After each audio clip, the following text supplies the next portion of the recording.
शिक्षक मित्रहरू शिक्षक दिदीहरू त्यस्तै हाम्रो विद्यालयका काशा परशुरामजी त्यस्तै कक्षा 10 र 9 का भाइ बहिनीहरू वास्तवमा भन्दाखेरि यो बाल विवाह जुन छ त्यो अहिले हाम्रो समाजमा खास गरिकन नेपालमा पनि मध्यस्थीय अहिले भयावह अवस्थामा सिर्जना गरेको छ।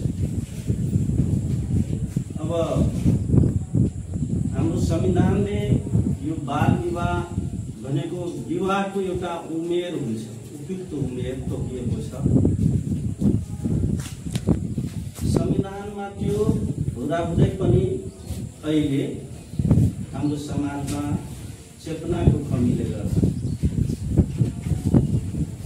कमै उमेरमा अब यहाँ 5 कक्षा 6 कक्षामा पढिरहेको बच्चाहरूको पनि सुन्दैछु विवाह भएको छ, जसबाट के हुन्छ भने उनीहरू चाहिँ शारीरिक रूपमा परिपक्व भएको हुँदैन। परिपक्व नभएको हुनाले विभिन्न किसिमका रोगहरू लाग्न सक्छन्।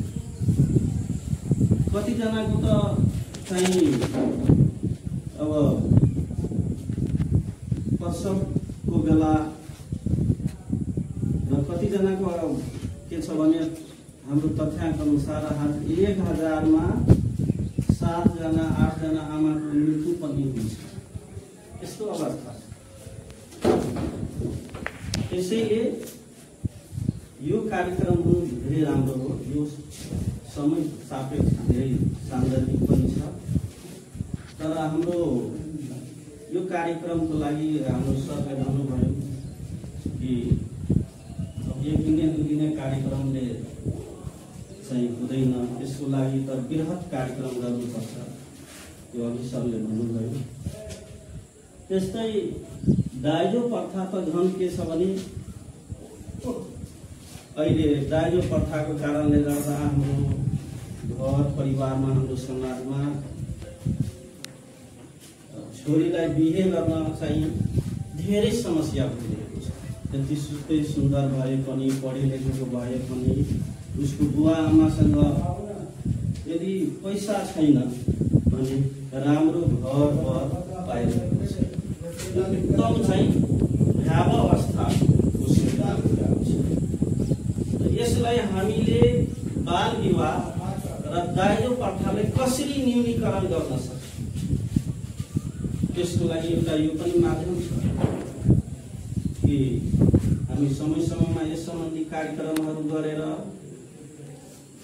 जनचेतनाहरू फैलाएर हामी यसलाई न्यूनीकरण गर्न सक्छौँ।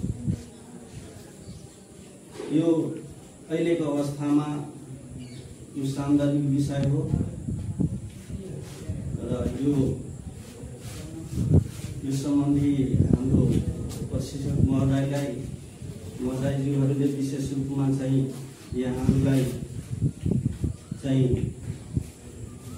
त्यो सम्बन्धी केही नीति नियम ज्ञान गुणका कुराहरू भन्नु नै हुनेछ र यो कार्यक्रम सफल होस्, फलदायी होस् र यो व्यवहारमा पनि प्रयोग होस् भन्ने कामना गर्दै अगाडिको सत्र सञ्चालन गरिदिनको लागि अनुरोध गर्दै म आफ्नो मन्तव्य यही टुङ्ग्याउन चाहन्छु।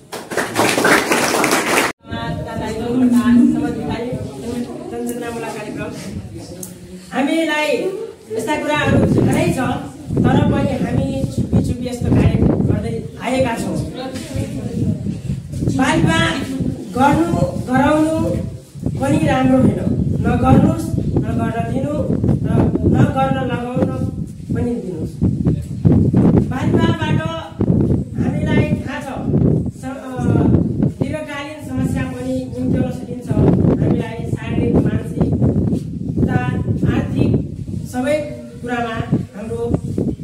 असर पर्ने गर्छ। शारीरिक अवस्थामा हामीले समय उमेरमा बालविवाह गर्यौँ भने हाम्रो प्रजनन लगायत सम्पूर्ण शारीरिक मानसिक रूपमा हामी कमजोर, दुर्बल र सानै उमेरमा हाम्रो छोराछोरीको जिम्मेवारी आमा बुबाको जिम्मेवारी वहन गर्नुपर्छ। यस्ता कार्यबाट हामी सबै सजग बनौँ